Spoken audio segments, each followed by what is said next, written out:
हाँ जी, Ram Ram ji. YouTube family क्या हाल चाल है? होपली सब बढ़िया होंगे। आजकल तो आईपीएल का सीज़न है, सभी लोग बिजी हैं। और थैंक्स गाइस, आप मुझे इतना प्यार देते हो शॉर्ट्स में और मेरी वीडियोस में, मेरे ब्लॉग्स वगैरह में, तो उसके लिए मैं दिल से आपको थैंक यू बोलता हूँ। और अभी जल्द से जल्द 7K भी होने वाले हैं। बहुत ही ज़्यादा आप फुल सपोर्ट दिखा रहे हो और सपोर्ट दिखाओ। वीडियो को फुल देखा करो, कमेंट किया करो, शॉर्ट्स को भी ज़्यादा से ज़्यादा, वीडियो को जो मेरे ब्लॉग्स होते हैं उनको शेयर किया करो। तो चलो गाइस, आज फिर डे की शुरुआत हो रही है सुबह के 11 बजे। आज मैं जा रहा हूँ भगवान शिव के बहुत ही प्रसिद्ध मंदिर जो हिमाचल के कांगड़ा में पड़ता है, कलेश्वर महादेव, कालीनाथ कालेश्वर महादेव बोलते हैं मंदिर उसको। तो पहले तो मैं गया था 2-3 साल पहले, अभी मतलब जाने का दिल कर रहा था, ब्लॉगिंग कर रहा था अपनी करता था मैं, अभी स्टार्ट करी है तो मैंने सोचा आपसे शेयर किया जाए। तो चलो गाइस, ज़्यादा टाइम वेस्ट नहीं करते हुए आप मेरे साथ चलिए। और मेरे साथ आज जा रहा है आशु। मौसम काफ़ी अच्छा है तो इसलिए सोच रहे हैं बाइक पे ही जाएं। आशु आ चुका है। और आशु रेडी? हेलमेट दोनों भाइयों ने ले लिए हैं, ये देखिए गाइस, सेफ्टी ज़रूरी है इसलिए हेलमेट ले लिया। अब धूप भी थोड़ी ज़्यादा हो गई है तो बुलेट पे ही जा रहे हैं। अभी डिसाइड हुआ है प्लेटिना पे नहीं, बुलेट पे जाएंगे आराम से राइड करते हुए, एंजॉय करते हुए वेदर को। तो चलो गाइस चलते हैं। तो गाइस इस समय पहुंच चुके हैं बॉर्डर के पास, हिमाचल में एंटर करने वाले हैं। हेलमेट तो दोनों भाइयों ने पहने थे। मेरे सामने है वो पंजाब का बॉर्डर एंड हो जाएगा और हिमाचल स्टार्ट हो जाएगा। तो गाइस गर्मी बहुत है, अभी थोड़ा एक्स्ट्रा हेलमेट पहनने से गर्मी हमारी और बढ़ गई है, बट सेफ्टी भी फर्स्ट है तो इसलिए थोड़ा सा पहला हमने हाल्ट लिया है, हेलमेट उतारे हैं, थोड़ा सांस में सांस आई है। चलो गाइस अभी चलते हैं आगे, तब तक आप नेचर का ये व्यू एंजॉय करो।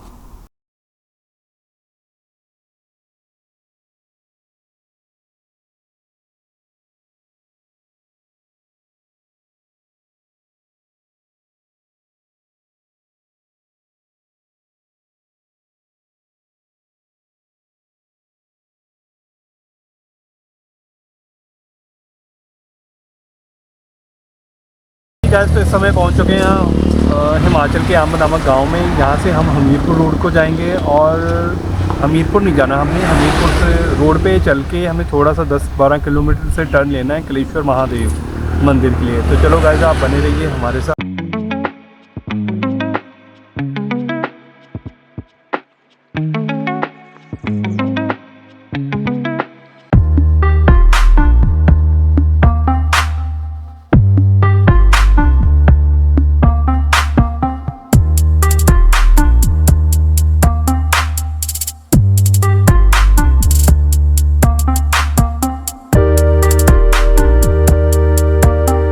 तो गाइस इस समय मैं पहुंच चुका हूं कालीनाथ कालेश्वर महादेव मंदिर, हिमाचल प्रदेश जो कांगड़ा में पड़ता है, वहां पहुंच चुके हैं। हमने प्रसाद ले लिया है। और आशु आके यहाँ पे कैसा लग रहा है? बहुत सुकून है, यहाँ शांति है, बहुत ही आनंद आ रहा है। वहाँ पानी भी है उस साइड और मंदिर के पीछे नदी भी बहती है, वहाँ पे पानी भी होगा, देखते हैं और आपको भी दिखाते हैं। गौशाला भी है और यहाँ पे गौशाला का भी एक बोर्ड लगा हुआ है, देखते हैं। और ये छोटी सी मार्केट थी कालेश्वर महादेव मंदिर की, देख सकते हैं पीपल का वृक्ष है, काफ़ी पुराना।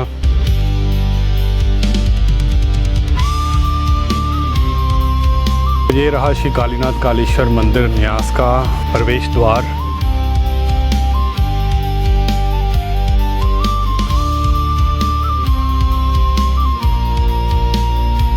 और ये बरगद का वृक्ष।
और मैं इस समय मंदिर में प्रवेश करने जा रहा हूँ।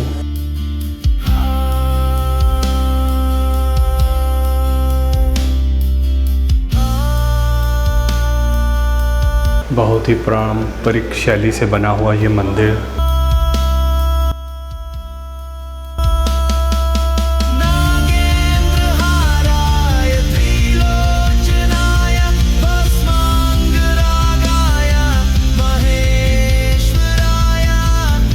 गाइस दर्शन कर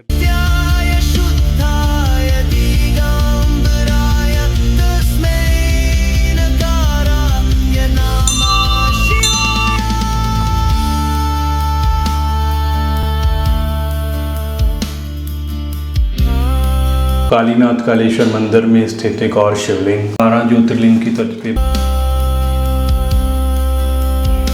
प्रवेश करेंगे। आपको सबसे पहले प्रथम पूज्य श्री गणेश जी दिखाई देंगे।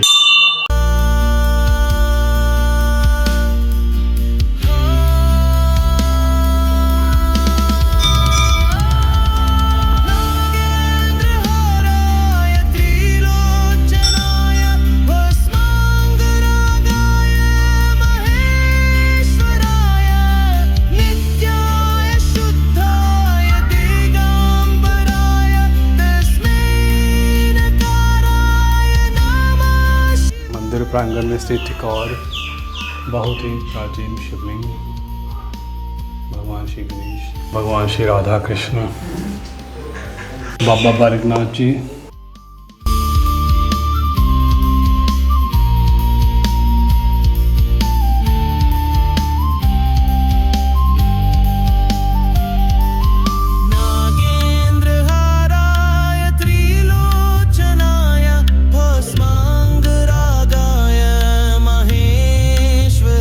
मंदिर के पीछे नदी है, आप देख सकते हैं, बहुत ही विशाल है, ब्यास दरिया है।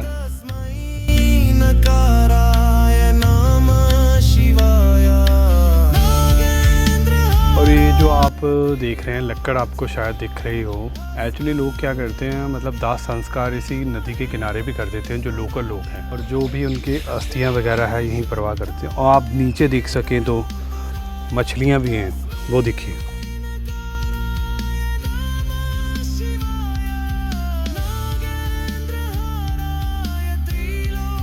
और यहाँ पे कितनी सारी मछलियाँ हैं।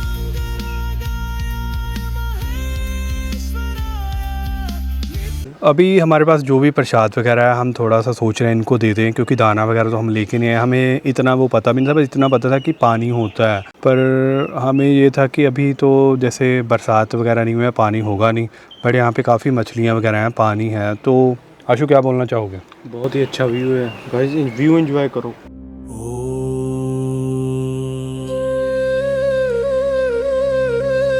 बहुत ही अच्छा लग रहा है यहाँ पे आके, बहुत ही धार्मिक और पवित्र जगह, बहुत ही शांति और सुकून है।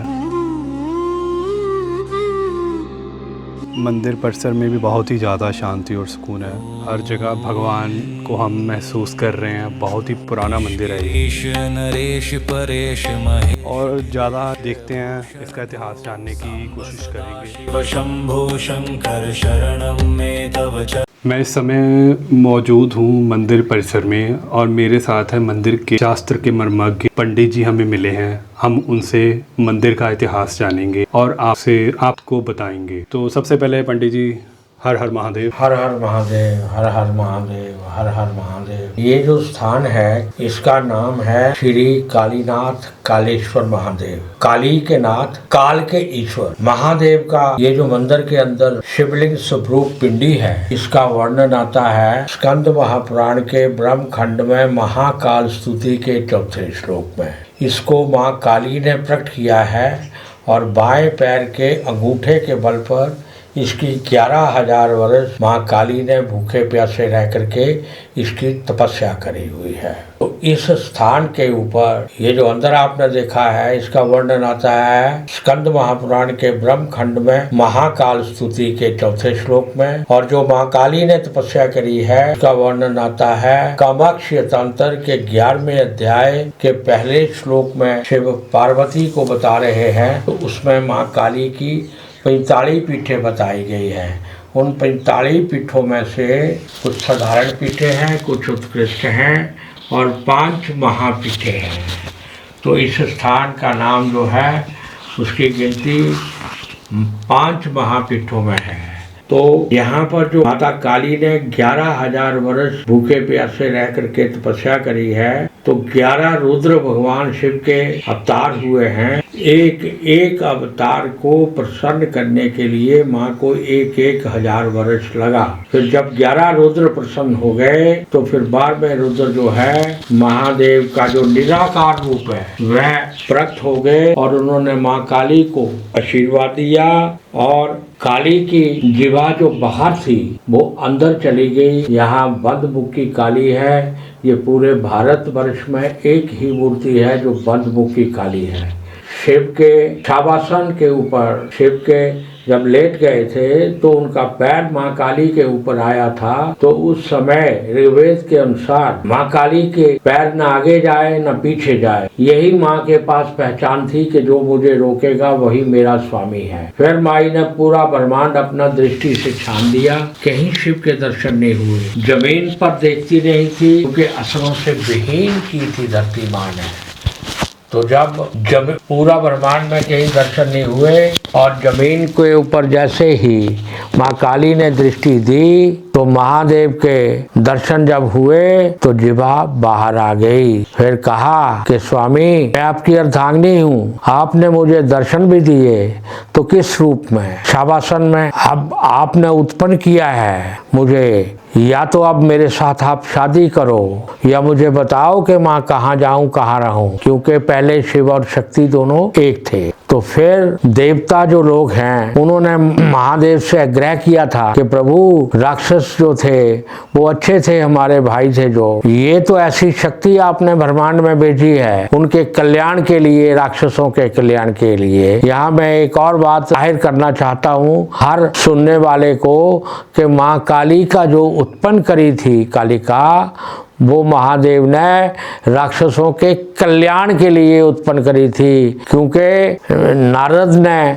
महादेव को कहा था कि प्रभु पहले जब कहा कि इनको दंड दो राक्षसों को, तो महादेव मुस्कुराए, कहते नारद भले ही सृष्टि नष्ट हो जाए लेकिन जो मेरी पूजा करता है, उपासना करता है, तपस्या करता है, मैं उसका कल्याण करता हूँ, उद्धार करता हूँ। दंड देना तो दूर, उनको उनका बुरा सोचता भी नहीं। अब फिर नारद ने पलटी मारी थी, ठगा था महादेव को। तभी भोला कहते हैं कि प्रभु मैं भी जो राक्षस लोग हैं उनके कल्याण के लिए आपसे कोई शक्ति मांग रहा हूँ। तब महादेव ने कहा कि मैं शक्ति तो अवश्य दूंगा, लेकिन देवताओं को जो अमृत पीने के बाद जो शक्तियां दी गई हैं उसमें से सभी देवतागण थोड़ी थोड़ी शक्तियां मेरे पास भेजे। फिर सभी देवताओं ने नारद जी के द्वारा अपनी शक्तियों में से थोड़ी थोड़ी शक्तियां इकट्ठी करके महादेव के पास भेज दी। फिर जो महादेव के पास भेजी, महादेव ने अपनी नाभि से, जो उनकी अर्धांगिनी थी शक्ति, उनके हृदय में निवास करती थी,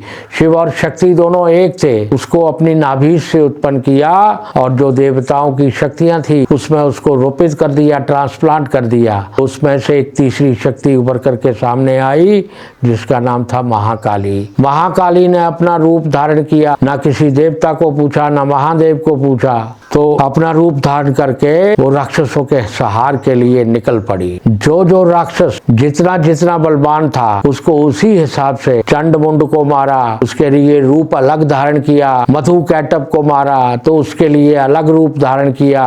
रक्त बीज को मारा, उसके लिए अलग रूप धारण किया। जब अलग अलग रूप धारण करके असुरों से विहीन कर दी धरती, फिर माई ने ऊपर शिवलोक को, रुद्रलोक को दृष्टि मारी दी, तो वहां पर जितने भी देवता थे उन्होंने वैकुंठ से दृष्टि को देखा माँ की को कि ये अब नंबर हमारा लगाएगी। फिर वो वहां से भाग खड़े हुए। फिर उन्होंने महादेव के चरणों में शरण ले ली, गिर गए कि प्रभु इसको शांत करो। राक्षस ठीक थे, वो बख्श देते थे, ये तो ब्रह्मांड को ही ले जाएगी, तो इसको शांत करो। फिर महादेव ने मनुष्य रूप धारण किया। उस समय काली कलकत्ता में विचरण करती हुई आ रही थी और माँ को देखा, मुस्कुराए और रास्ते में लेट गए। फिर जैसे ही माँ का पैर उनके हृदय के ऊपर आया तो सारी जो शक्तियां थी माँ काली के अंदर उसका हरण कर लिया महादेव ने। तब कहते हैं हर हर हर महादेव। जब हरण कर लिया तो स्तंभ हो गई, ना पैर आगे जाए ना पीछे जाए। यही माँ के पास पहचान थी कि जो मुझे रोकेगा वही मेरा स्वामी है। फिर माई ने पूरा ब्रह्मांड छाना, कहीं शिव के दर्शन नहीं हुए, जमीन पर देखती नहीं थी। जैसे ही जमीन के ऊपर दृष्टि दी तो उसमें मनुष्य रूप में लेटे हुए जब महादेव के दर्शन हुए तो जिभा बाहर आ गई कि मेरे से क्या हो गया। फिर माई ने संवाद किया कि मैं आपकी अर्धांगिनी हूँ, आपने मुझे दर्शन भी दिए तो किस रूप में, अब उत्पन्न किया है, या तो शादी करो मेरे साथ या मुझे बताओ मैं कहाँ जाऊँ कहाँ रहूँ। फिर महादेव ने कहा कि देवी भले ही आप मेरी अर्धांगिनी हैं, लेकिन आपके बीच में देवताओं की शक्तियां मौजूद हैं, इसलिए आप मेरी माँ हैं, आधा शक्ति है। शादी का प्रश्न ही उत्पन्न नहीं होता और मुझे अब पति के रूप में पाना है, फिर मेरी तपस्या करनी पड़ेगी। फिर वो कामाख्या तंत्र में माँ की 45 पीठें बताई गई हैं। कई पीठों के ऊपर तपस्या करी माँ ने, लेकिन शिव के दर्शन नहीं होते थे और तपस्या पूर्ण नहीं होती थी और जिह्वा अंदर नहीं जाती थी। सब जगह से तपस्या करके तो 42 पीठों में तपस्या करके आई। जब हरिद्वार में आई तो हरिद्वार में 3000 वर्ष तपस्या करी माँ ने। फिर महादेव को पूर्ण रूप से दया आई। फिर कहा कि देवी तपस्या से तो प्रसन्न हो, पर पृथ्वी पर कोई स्थान ही नहीं छोड़ा, कहाँ मिलूं मैं आपसे, सिर्फ उसी स्थान पर जाकर के मेरी तपस्या करो जिस स्थान पर आपसे युद्ध में न देवताओं का खून गिरा हो न राक्षसों का खून गिरा हो। शिव को दोनों ही पूछते थे, देवता भी और राक्षस भी। फिर माई को ध्यान आया कि मैंने कहाँ खून नहीं गिराया है, ये जो अंदर का स्वरूप है ये स्वयं हुआ, इसको प्रकट किया और बाएं पैर के अंगूठे के बल पर 11,000 वर्ष तपस्या करी। फिर शिव के निराकार रूप के दर्शन हुए और जिह्वा अंदर चली गई और अगले जन्म में माँ काली ने सती माँ के रूप में जन्म लिया और उसके अगले जन्म में पर्वतराज हिमाचल की बेटी पार्वती के रूप में जन्म लिया। बोलो कालीनाथ कलेश्वर महादेव की जय। सभी भक्तों से निवेदन है कि ये इतनी ऊंची विषम में जगह है, विज्ञान ने भी इसको मान लिया है, माँ काली को ढूंढ लिया है विज्ञान ने, लेकिन शिव को ढूंढ रहे हैं, शिव नहीं मिलेंगे। शिव निराकार है और जिस निराकार रूप के शिव के दर्शन हुए यहाँ माँ काली को, उसके दर्शन न पार्वती को हुए हैं न सती को हुए हैं। उनके दर्शन उनको जटोवाड़े बाबा जी के रूप में महादेव ने दर्शन दिए हैं, पार्वती को और सती को। बोलो कालीनाथ कलेश्वर महादेव की जय। और ये थे कंड विद्वान हमारे साथ मंदिर में जो विराजमान थे। हमने इनसे बात करना चाहा और इन्होंने हमें अपना कीमती समय दिया। हम इनके बहुत ही ज़्यादा आभारी हैं, क्योंकि आप लोगों तक, आप भक्तों तक ये जो भी यहाँ की हिस्ट्री है पहुँचानी बहुत ही ज़रूरी थी। ये हमारा इतिहास है, हमें पता होना चाहिए, हमारी पीढ़ियों को पता है, आने वाली पीढ़ियों को भी पता होना चाहिए। तो इसलिए मैंने इनसे बात करी तो बहुत अच्छा लगा यहाँ पे आके।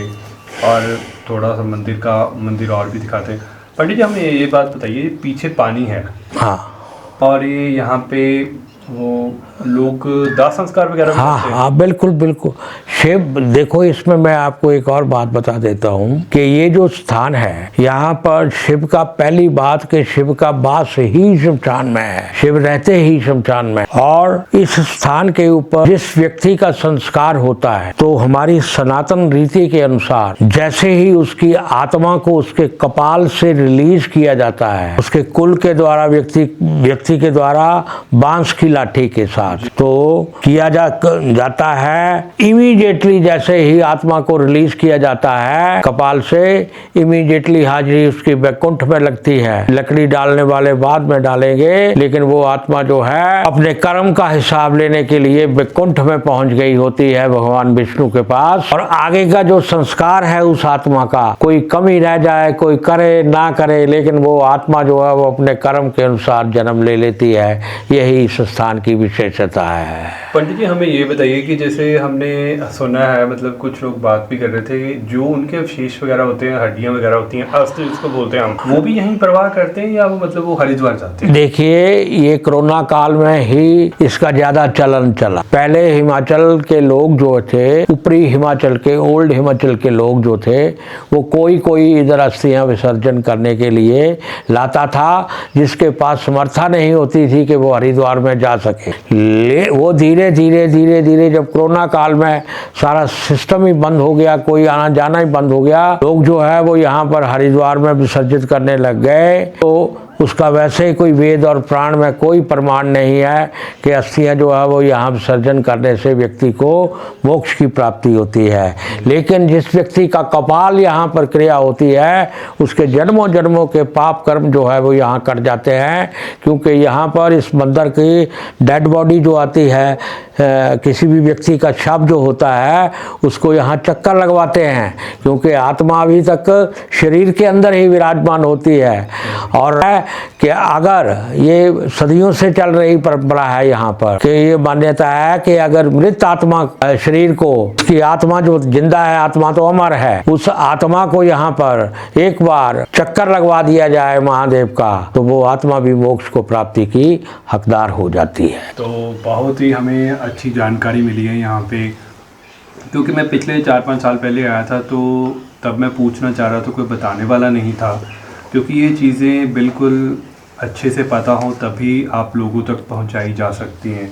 हम पंडित जी के बहुत ही ज़्यादा धन्यवादी हैं, जिन्होंने हमें इतना ज्ञान दिया, मंदिर का इतिहास बताया और मैंने आप लोगों तक पहुंचाया। ये जो YouTube चैनल वाले हैं, मैं होशियारपुर में पढ़ा हूँ, होशियारपुर से मेरा विशेष संबंध है। मैंने यौवन जो है वो होशियारपुर में बिताया है, और मुझे जो इन्होंने कहा कि हम होशियारपुर से आए हैं, मैं व्यस्त रहता हूँ, लेकिन मैं इनके लिए तैयार हो गया। भैया अगर आप होशियारपुर से आए हैं तो इनको अवश्य मैं बताऊंगा, क्योंकि होशियारपुर से मेरा एक विशेष लगाव है, विशेष प्रेम है। मैं भले ही यहाँ रहता हूँ, लेकिन मेरा अभी तक भी जीवन का जो कास्ट है, अभी तक भी वो होशियारपुर में मौजूद है। इनके पास पूरे होशियारपुर को संदेश देता हूँ कि होशियारपुर जो है वो जलंधर पीठ की तलहटी है। जलंधर पीठ में का जो बेस है वो होशियारपुर से ही शुरू होता है। तो जलंधर पीठ जो है उसमें शिव का जो क्रोध का अंश था,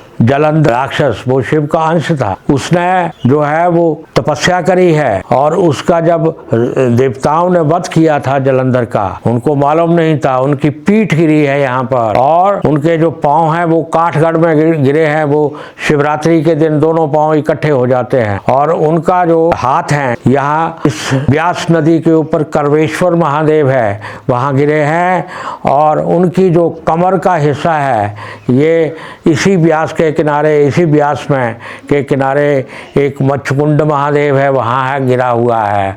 और जलंधर दैत्य का जो धड़ था जिसमें आत्मा विराजमान थी, वो कांगड़ा में गिरा है, सिर और धड़, तब उसको कांगड़ा कहते हैं। फिर जो धड़ था, जब प्राण नहीं निकल रहे थे जलंधर के, तो फिर देवता लोग डर गए कि राक्षस अब हमारा विनाश कर देंगे, उनको पता लगेगा कि उनका राजा मार दिया गया है। अब फिर देवताओं ने काली माँ की तपस्या करी, फिर माँ काली प्रकट हुई। माँ काली ने उसको पैर मार करके उनका जो हृदय का जो धड़ का अंग था उसको पैर मार करके बज्जर कर दिया, तब उसका नाम है बरजेश्वरी देवी। बोलो कालीनाथ करेश्वर महादेव की जय। तो ये पंडित है, इनका बहुत ही व्यस्त समय रहता है। मैं आप लोगों को बता दूं, जैसे यहाँ मिलना जुलना नहीं होता है, पर जब हमने इनको बताया कि हम होशियारपुर से आए हैं, तो पंडित जी काफ़ी खुश भी हुए, क्योंकि इनकी ज़्यादा युवावस्था सारी होशियारपुर में, वहाँ पे DAV कॉलेज में इन्होंने अपनी शिक्षा प्राप्त की है। तो हमें भी बहुत अच्छा लगा। हम पंडित जी के बहुत ही धन्यवाद हैं, जो हमें इतना ज्ञान दिया, उन्होंने इतिहास बताया है सारा मंदिर का। हम बहुत ही ऋणी हैं, बहुत ही आभारी हैं। धन्यवाद पंडित जी। जय हो प्रभु, जय हो, जय हो। तो मैं आपको बता दूं, पंडित जी बहुत ही प्रखंड विद्वान है यहाँ पे, और मैं ये भी बताना चाहता हूँ कि कलयुग में माँ की भक्ति नहीं हो सकती। आप पूजा पाठ के द्वारा भी भगवान को प्रसन्न कर सकते हैं, अपनी मनोकामना पूरी कर सकते हैं। जैसे मैंने यहाँ पे पंडित जी से बात की, आपको कभी भी मंदिर में पूजा वगैरह कुछ करवानी हो या वैसे कुछ पूजा पाठ हो, आप उनसे संपर्क कर सकते हैं। शरणं मे तव चरणयुगम् उमय दिव्य सुमंगल और ये देखिए माता काली, पंडित जी जिनका जिक्र कर रहे थे। विग्रहयालिंगित वामांग विभो। असंभव से असंभव कार्य भी हो जाता है यहाँ पे आके माता काली की कृपा से। ये खंड दीपक है और ये आप देख सकते हैं मंदिर के पीछे नदी बह रही है। सांब सदा शिव शंभो शंकर शरणं मे तव चरणयुगम् ऊरी कुरु मामद्गमनाथं दूरी कुरु मे दुरितं भो। सांब सदा शिव शंभो शंकर शरणं मे तव चरणयुगम् हे शिवर मानस हस्य चराचर जनन स्थिति लय कारण भो। सांब सदा शिव शंभो शंकर शरणं मे तव। जा रहे हैं पानी की तरफ। तो गाइस आप ये चेतावनी भी देख सकते हैं, लोग ना नीचे पानी वगैरह काफ़ी है तो लोग इसमें नहाते भी हैं और यहीं पे संस्कार वगैरह भी होता है। देखते हैं, चलते हैं थोड़ा नीचे तक। आशु नीचे तो जा रहे हैं पर ऊपर आते हुए बस हो जाएगी, गर्मी बहुत है। वो देखिए गाइस, वो ताज़ा ही मतलब अग्नि भी जल रही है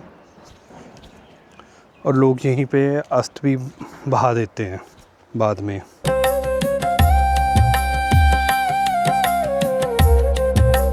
भोलेनाथ यहाँ भी विराजमान है, हर जगह भोले बाबा विराजमान है। अंतःकरण विशुद्धिं भक्तिं च त्वयि सती प्रदेहि विभो। और ये कालेश्वर महादेव के पीछे बहती नदी। सदा शिव शंभो शंकर शरण।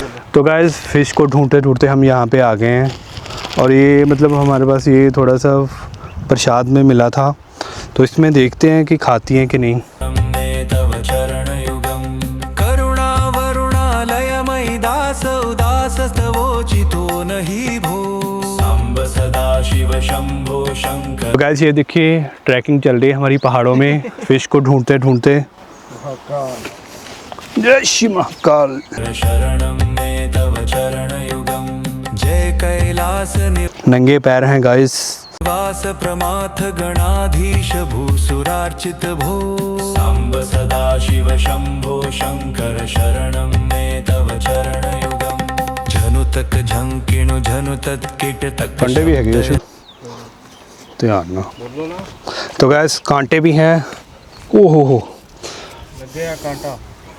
तो गैस कांटा लग चुका है पैर में छोटा सा। तो गैस देखिए हम फिश को ढूंढते ढूंढते कहाँ पे आ गए हैं। ऊपर से तो सारी दिख रही थी बट नीचे से कोई भी नहीं दिख रही हमें। नटसि महानट भो। सांब सदा। तो गैस एक फ़िश आई है, देखते हैं खाती है कि नहीं। कोई बात नहीं, हम प्रसाद घर को थोड़ा कम ले जाएंगे। एक्चुअली ये ना आटा वगैरह आई थिंक खाती हैं, इसलिए यहाँ पे नहीं आ रही है।